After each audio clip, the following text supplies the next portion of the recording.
Nan Jackson. I'm the, not used to this. I'm Nan Jackson. I'm the program coordinator at Starr, and I'm really pleased to welcome everybody here. How many people were here last week? Wow, that's really nice. Excellent. And there are some new people. So this week is county government. Next week is going to be a wonderful program on state government. So please join us next Wednesday as well. And I thank Vanessa and Rosie for bringing this program to us and putting all the work in. And I don't know who's speaking next. Welcome, everyone.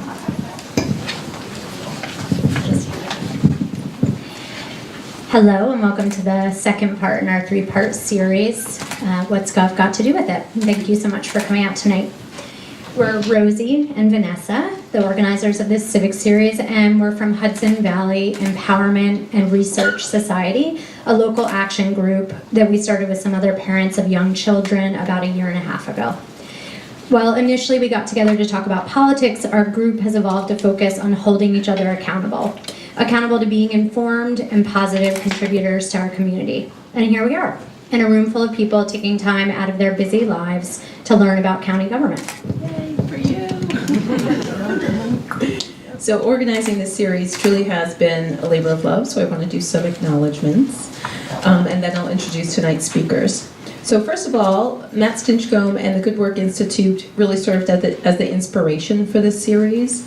This is a nonprofit that does work all throughout the Hudson Valley, where they bring together businesses and organizations and really try to connect the dots in local communities. And very exciting, they are going to be opening a space over in Kingston. So go check out Good Work Institute. They held a class very similar to this last June, and a little bit more of a theme of Ulster County, was over at the Kingston Library. So that's how we got the inspiration to do a Dutchess version. So also huge thanks to Nan, who was wonderful and has made our dreams of this come true. Another big thanks to Erin and all the folks over at Bard's Center for Civic Engagement. They've also been helping guide us and give us great feedback. Pardon my notes. Also Kathy, who is going to be filming this for Panda. Morgan's on the camera right now, but Kathy from League of Women Voters and Panda has just so wonderfully offered to film, and then so this is going to be on public access TV and then also on their YouTube channel, so you can tell your friends if they missed out tonight. We're also excited to have Jen back there in the green from League of Women Voters. So if you haven't registered to vote, she's your gal, and she's also the assistant attorney for the County of Ulster. So another good person to chat with. Thank you to Rhinebeck Bagels for bringing us treats, and also Therese is here from Teaspoon. She made the amazing sweets. I just ate one, it was delicious. And she's available for any of your local custom catering needs. And this was all just local businesses really just helping us out and donating this food and the coffee. So big ups to Rhinebeck Bagels and Therese. When you go in, please say, thank you for donating the food. Okay. So also want to thank all of our volunteers from HERS, our Hudson Valley Empowerment and Research Society, Morgan and Katie and Elena, and just everybody who's helped got this set up tonight. So unfortunately, County Executive Marcus Molinaro is not with us tonight, and neither is Ali T. Muhammad. They were our first speakers that we had lined up, and things changed, but we got lucky and got some incredible speakers who agreed to speak on very short notice. So let me just speak a little bit about how and why we organized this class, and then Vanessa will introduce them and we'll get started. This is a nonpartisan series, and we believe that learning about how our government works and being critical, active members of our democracy is everyone's right and everyone's responsibility. Tonight and the next session are not about debating particular issues, but rather about educating ourselves and getting that spark for how to navigate and influence the system that we're in. Tonight we have 3 speakers digging into how our county government works. We're going to start out the evening with our County Clerk of Dutchess County, Brad Kendall, over here. And he's going to speak about the structure of Dutchess County government. Brad is one of the longest-serving officials in Dutchess County history. He was first elected as a county legislator in 1994 and was elected chair in 2000, and held that position until Pataki first appointed him to county clerk in 2006. Since then, he's won 3 elections for county clerk, and he's also been the president of the New York State Association of County Clerks, uniting county clerks across the state and sharing best practices. He grew up in the area and currently lives in Dover. For our second session, we think of this as sort of a case study where we take a closer look at a specific topic in order to illustrate how citizens and groups and government work together on projects. So given the current crisis in healthcare and the opioid epidemic and prison overpopulation and mental health crisis, we're like, oh, why don't we just find a topic that is a nice intersection of all those heavy things? So we will be talking about the Stabilization Center. And I know that our speakers will get more in depth with this and tell you about what it is, but suffice it to say that it's a county-level center with a multifaceted approach to mental health and substance abuse, intended to divert folks in crisis from the prison system. So our speakers, Rebecca Edwards, where are you, Rebecca? There she is. Rebecca Edwards is a professor of history at Vassar College. Her academic research and teaching focuses on American history, and specifically the post-Civil War era and electoral politics and women in the late 19th century. One of her students has described her as a fiery encyclopedia. I got that from Googling you. Now I'm scared. In addition to her role at Vassar, she was recently elected to the county legislature, and she began her term in January for District 6, representing the town of Poughkeepsie. So we're so thrilled to welcome Rebecca wearing both of these hats tonight. Beth Alter, over here, has been working for Dutchess County as a civil servant for the past 30 years as a licensed clinical social worker. She's received recognition for her contributions to committees on domestic abuse and sexual assault, trainings for law enforcement, and providers on de-escalation, trauma, and recovery. Tonight, Rebecca will be interviewing Beth about her role in now overseeing the Stabilization Center and telling the history of how this innovative project came to be. It has been described as the county's 24/7 non-medical voluntary walk-in center for individuals experiencing crisis resulting from mental health or substance abuse issues. So first up, let's welcome Bradford, who will walk us through how county government is structured, and then we'll do some Q&A with him. Well, thanks for the great introduction. It's always great to be in the library.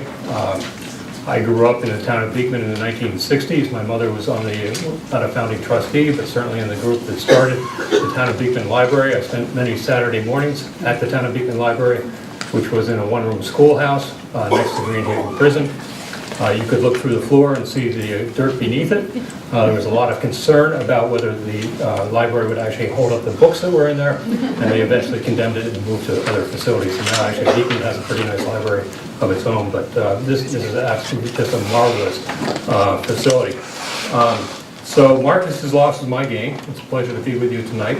There were a whole list of questions that Marcus was going to answer. I'm going to ignore most of those and kind of take a different approach and talk a little bit about the history of county government in New York State and how we got to where we are today. But there is one question at the beginning which I think you all find somewhat interesting, which is who runs and why? How do you get involved in county government? Because county government is a mysterious government. You know who your town government is, you know who your school board is. Unfortunately, probably today you know more about state government than you ever wanted to know, and the federal government pretty much the same. But county government is somewhat of a mystery. So as I said, I grew up in Beekman, but in 1984, my wife Barbara, who is here with us today, thank you, and I bought property in the town of Dover, and we built a house. And I had a friend who, their family actually had been in the town of Dover since 1750. And she said to me one day, you know, Friday night, the Republican committee is meeting in Dover at Aunt Mary's house, and maybe you should stop down and see if anything's interesting. If nothing else, you'll have wonderful cookies, and then you can go on with your life. And the cookies were wonderful, and I did get interested. And as a result of that, a year later, I was appointed to the town planning board.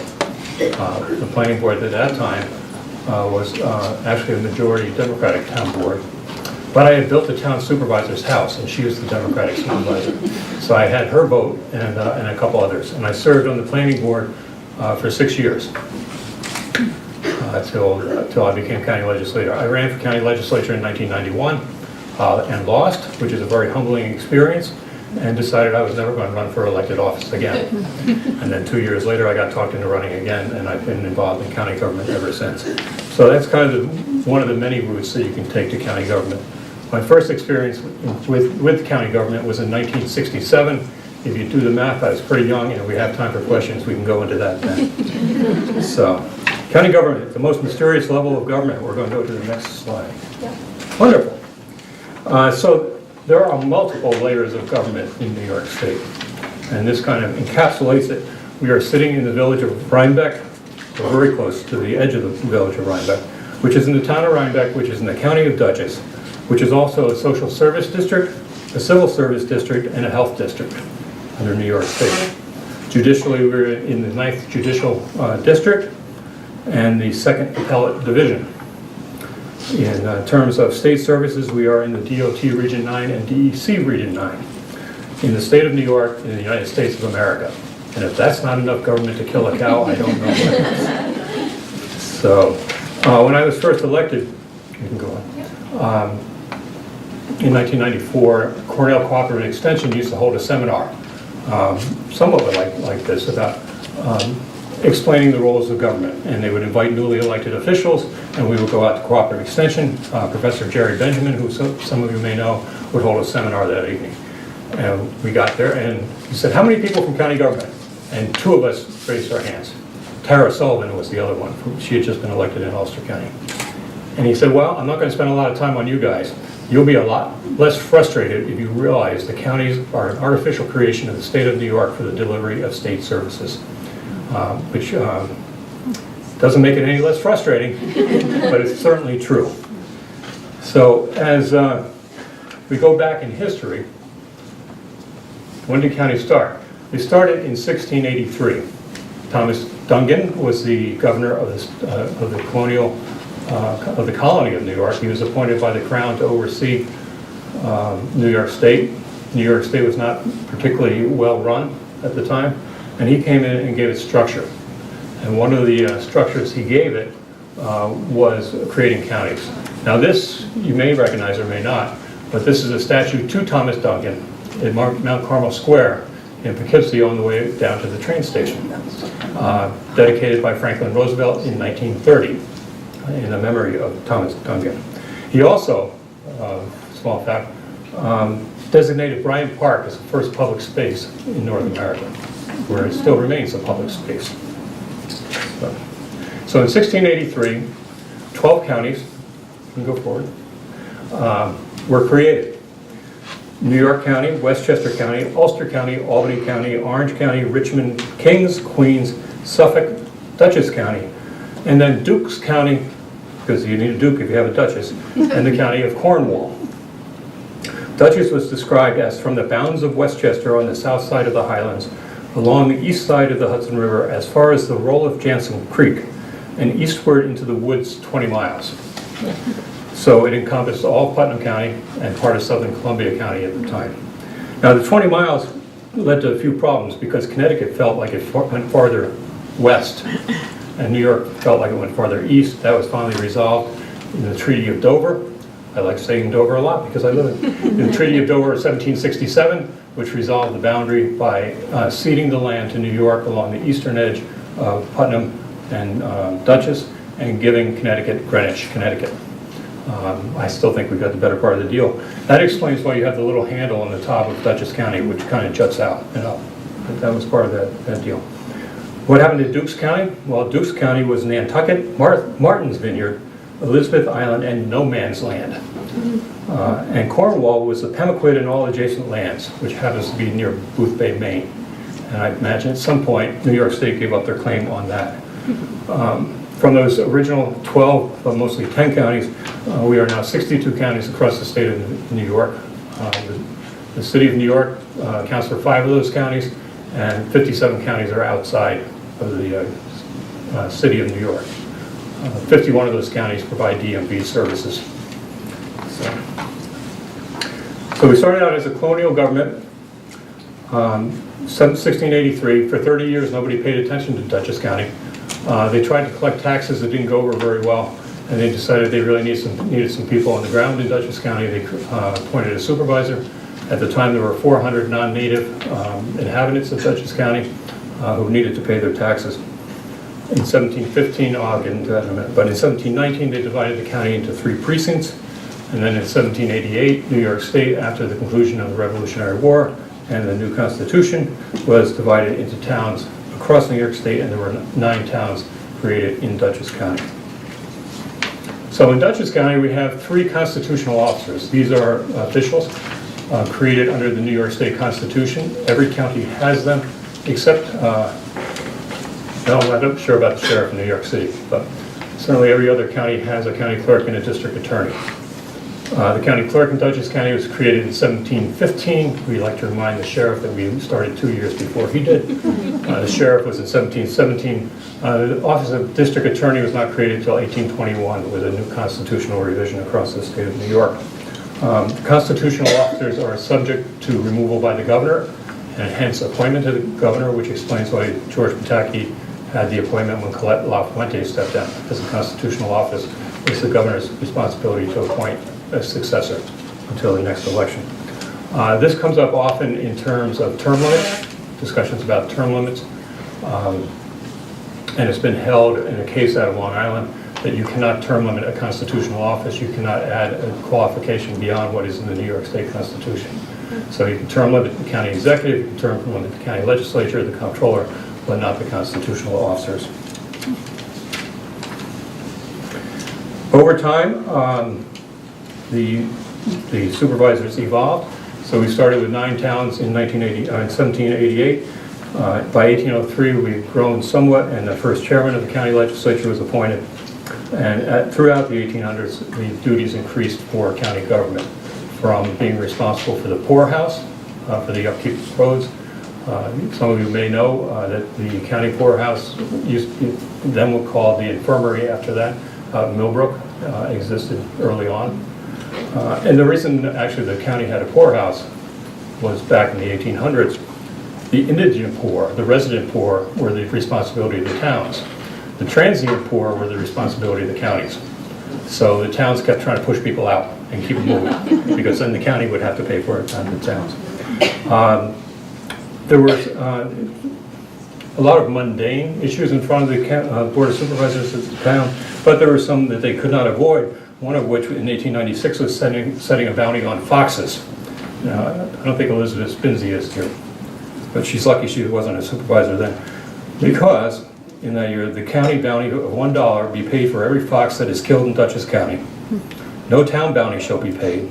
Every person claiming a bounty shall exhibit to and leave the nose of each fox with the supervisor of the town in which the fox is killed, and also attach to all bills for the fox bounty the usual affidavit. And it shall be the duty of the supervisors to destroy all the fox noses that are left with him after the bills have been paid. So, Joel, you don't have to do that anymore. And I should recognize Joel Tyner, county legislator who is here, that I've worked in county government with for many years. And it's always good to see you, Joel. Okay. With the advent of the 1960s, the Supreme Court had ruled on one person, one vote. And by that point, the Board of Supervisors was clearly out of compliance with that. You had the supervisor of the town of Milan having the same weighted vote, same vote as the supervisor of Poughkeepsie. And clearly that was not going to continue. So counties dealt with that with different ways. One was in Ulster, before their charter. They created at-large districts and apportioned the number of legislators based on the population of that at-large district. So some districts maybe had 3 people running, some had 7 running.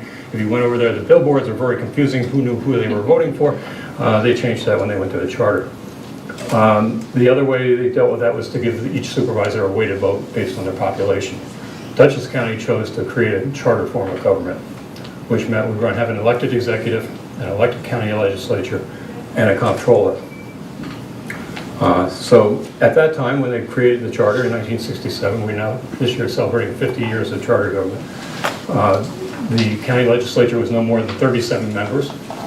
In 1970, it went down to 35 members, and then in 2003, 2002, it went down to 25 members. The reason for the 37 was that's how many people used to be on the Board of Supervisors, and they didn't want to kick anybody out of a job right away. So,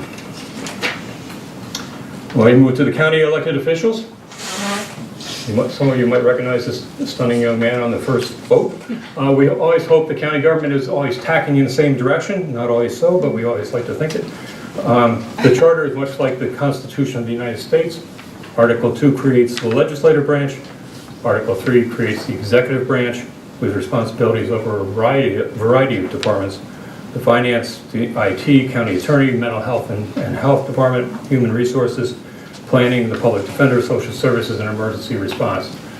You may remember at the beginning I talked about the various districts in the county, the social service districts, because those are also quasi-state officials. Those people who run those departments are appointed for a term. Everybody else is at will of the county executive. Article 20 created the county comptroller. That took the audit function away from the Board of Supervisors and vested it in an independent comptroller to review the bills. So, Marcus made me put this in here. One of the questions was the relation between the county and the state government. This is the tax dollar. 70% of your county property tax dollar goes to mandated services. And remember at the beginning we said that the county was an administrative unit of the state. Not only did they give us responsibilities, they made us pay for those responsibilities.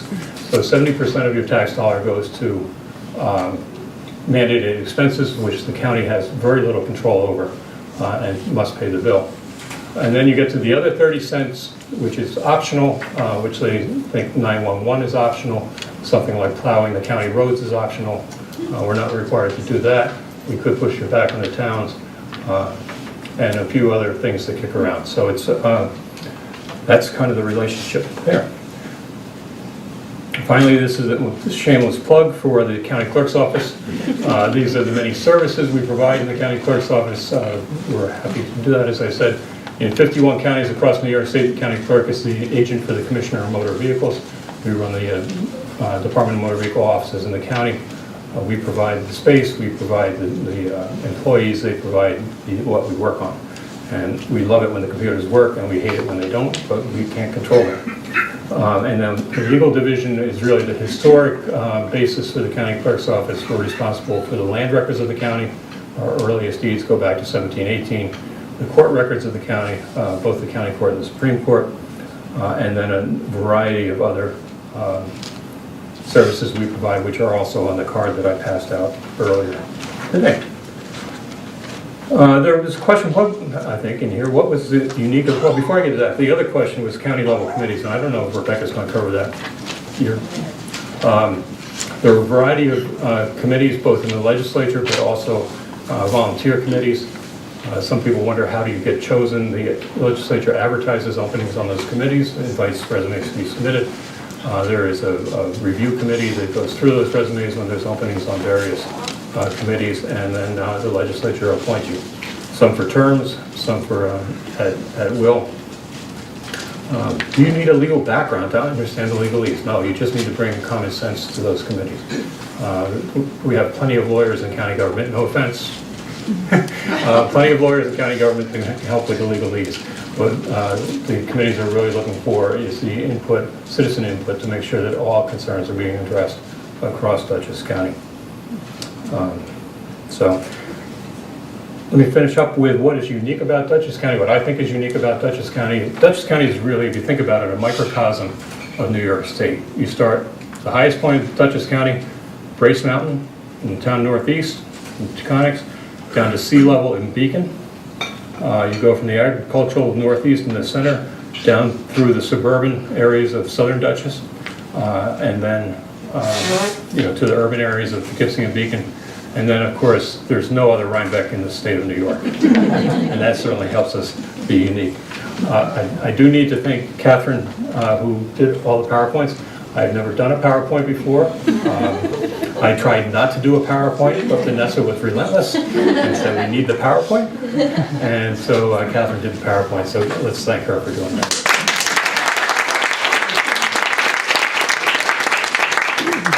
Yes, sir. How many people report to you? Right now, about 61. So it's about 20, well, about 30 in DMV, 26, 27 in the legal side. We are responsible for the Department of History, which has one person, the historian, who some of you may know, who does a wonderful job for us. And then we took over the records management responsibilities several years ago, and we have 3 positions over there. We process about $24 million worth of payments in various entities on behalf of the towns, on behalf of the state. And then we keep about $5 million of that and turn it over to the county. It costs us about $4.5 million to run the office. Are you essentially self-supporting? We have run a surplus every year except 2007 since I've been there. Yeah. Just get a little bit about the committees, what they do, or... Well, there's a wide variety. You have the Soil and Water Conservation Board, the Board of Health, the Commissioner of Health, or they keep changing and combining these things. It used to be the Health Department, but the Commissioner reports not just to the legislature and the executive, but also to the Board of Health, which are appointed to terms. We have a Lyme Task Force Committee, which is kind of an ad hoc committee to address the concern about Lyme disease. It's very active. There's the Federation of Fish and Game. There are appointments to that. Legislators are appointed to that. There's just a whole scatter. A lot of different opportunities. And it accommodates virtually any interest anybody would have. So if you're interested, you can get in touch with the legislator who represents you, or go directly to the staff of the county legislature and ask how to do that. They're at 486-2100. Yeah. Do you know how the boundaries of our counties were determined? Well, I read Dutchess. It was pretty much by fiat. They kind of divided us north. I don't know if we can go back to that.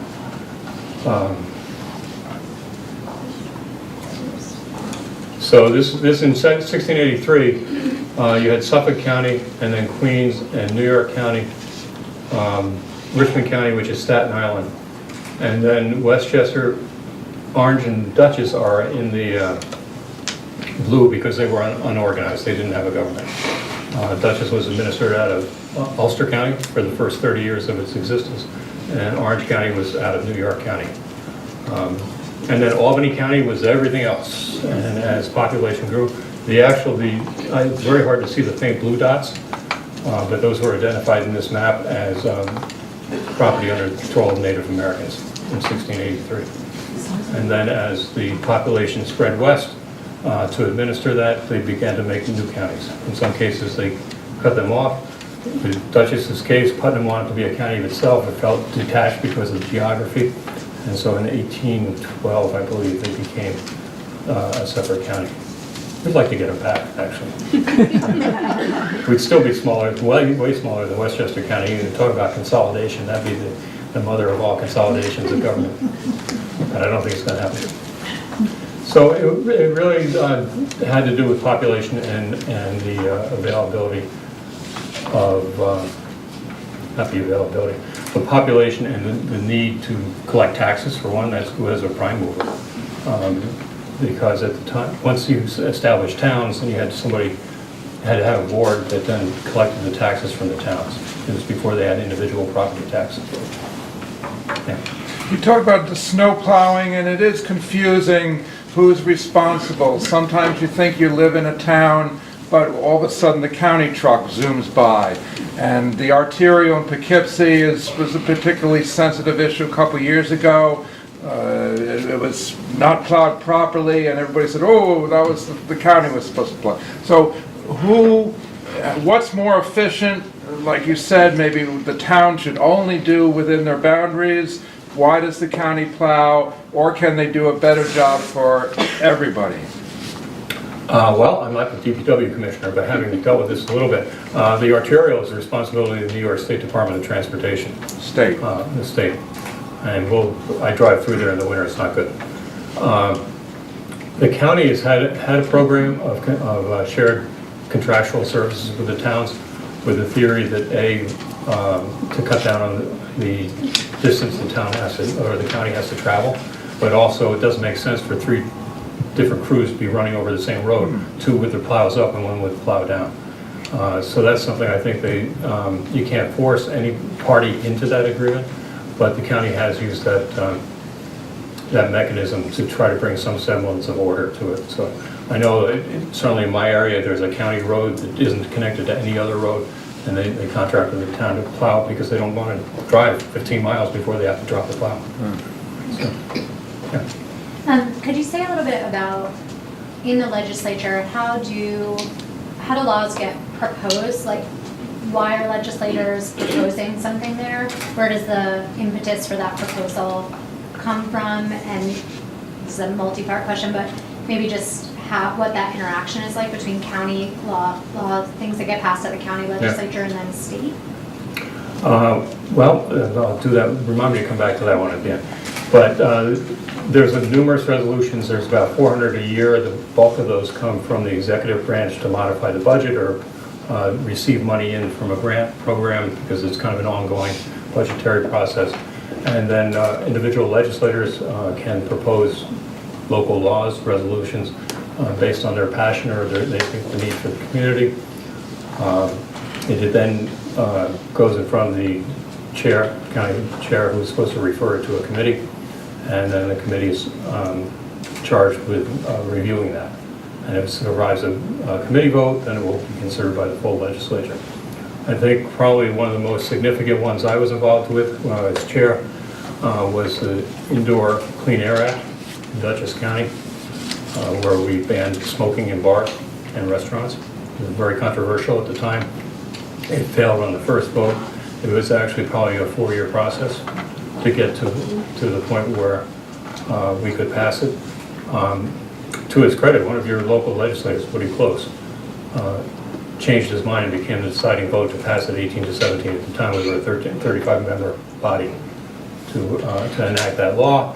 And then that actually was the impetus for the New York State law, because when Dutchess finally did it, there was enough of a critical mass in the state legislature to pass it statewide. So you can have an impact. As to how it interacts with the state, there is an ongoing and incessant, I can say this now because I'm not there, desire on the part of some and many legislators to weigh in on every state issue or federal issue. It's not new.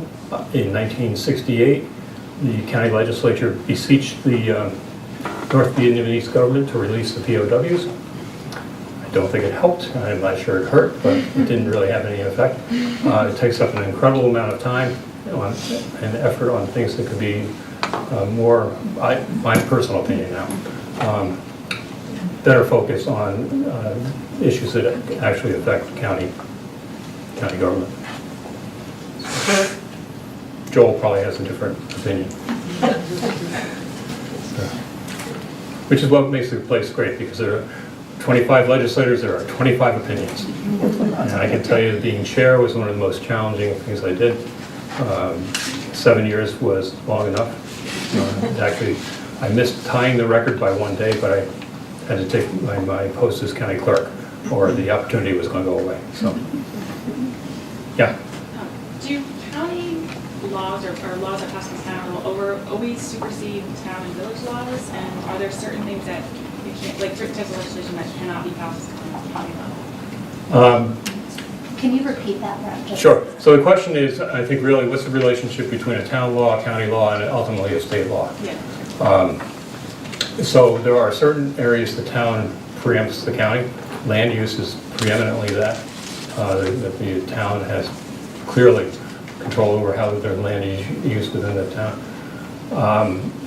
There are certain areas where the county certainly can affect everybody in the county. It tends to be more on the, certainly on the tax levy, but on the, on health issues, on areas where they're really almost acting as part of the state.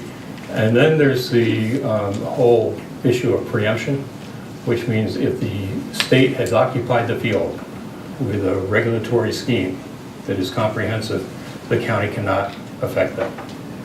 So I know there's disagreement on this, but sometimes when you start talking about campaign finance and things of that nature, there's a push a lot of times to have the county regulate that more.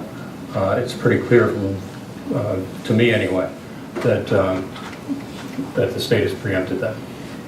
And is that all laid out in the state constitution then?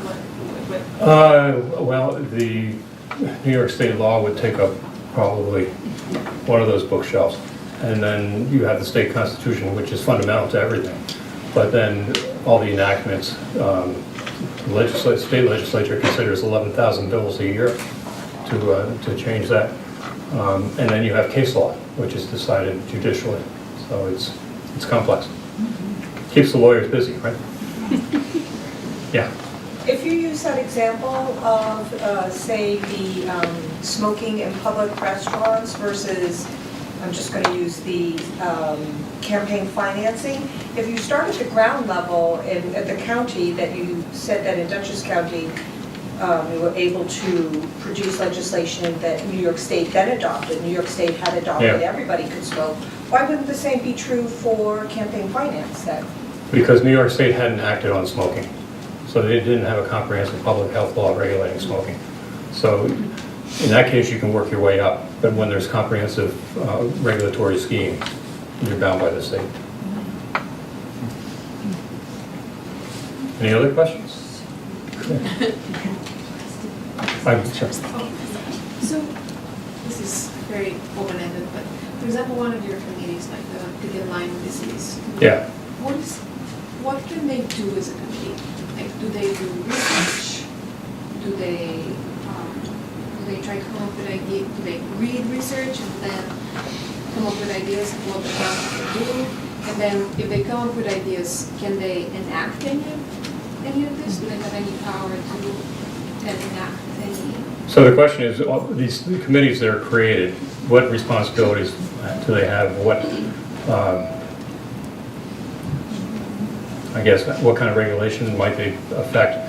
The Lyme disease committee is a little different because there's really no regulatory scheme. I can tell you when I was chair of the county legislature, we sponsored the first in the nation educational symposium that brought together people doing the research in this from literally around the East Coast, and brought them together for a day and a half, and had some really productive discussions and cross pollination of ideas on their research. That's a while ago, but the Fire and Safety Advisory Board adopts the mutual aid plan for Dutchess County to some extent. Well, then there's the 911 Oversight Board, which oversees 911 services in Dutchess County. So it's they're primarily advisory, not regulatory. If they would like regulatory action, they have to bring that to the legislature and ask for that. Is that good, most of you? Okay, yes, sir. Back to the laws, state versus local. So, if I'm hearing you right, if the state enacts some legislation, it can and will supersede something that's done on a local level? It can, yeah. It can, but does it? I mean, is that a given? Well, it depends who wants to challenge. Let's go back to the smoking. Yeah. If New York State then went and said, went the opposite direction and said, we're stating, without a doubt, smoking is allowed in restaurants. Then smoking will be allowed in restaurants. And no matter what the county. Yeah, and in fact, the New York State legislation differed from the county legislation. I can't tell you exactly, it was for a while, but it superseded the county into a regulation. Yeah. So as far as taxes, what's the relationship between the county and the school districts and the towns? So I pay taxes twice a year. One Yeah. of them's called a school tax, but it seems to be to the county. What happens after that? So the question is the relationship between school taxes, county taxes, town taxes, here village taxes, all that. Every board gets to levy their own taxes. County taxes are about 13% of the levy now, 11%, 13%, somewhere in that neighborhood. Of course, the bulk is the school tax. And then town taxes run just at or just a little above the county tax. So the big bulk is the school tax. The county is responsible for guaranteeing the taxes to all the taxing districts. So it wouldn't be you, but if somebody, like your neighbor, didn't pay their school tax this year, the county has to make the school tax whole, or the school district whole, and then puts that lien against your property. And then every 2 years, if the taxes are still outstanding, they will take the property in a proceeding, an in-rem proceeding, and proceed to auction it off.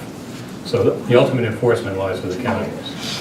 That's why Westchester County always has the top bond rating in the state, and everybody else doesn't quite reach that. Dutchess County second. In Westchester County, the school districts indemnify the county. So it gets a little better bond rating. Did that answer your question? Yeah, so we pay, I just got out from under escrow, so I'm dealing with this, finally. So it's, but in all cases to the county, then the county distributes it.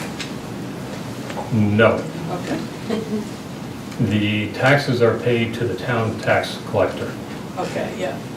And then the tax collector then remits everything that's not owed to the town to the county. Remits it to the various, I don't know, is there a village tax collector?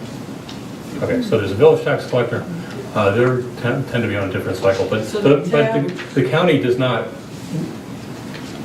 collect taxes unless they're back taxes. Okay, so the town, it collects for the town, for the county, and for the school districts. There might be more than one. Well, some school districts have their own tax collector. Okay, but the county is responsible to make those entities whole. Yes. So the county will be the ones that will put a lien on a home or something like that. Except in the city of Beacon and the city of Poughkeepsie.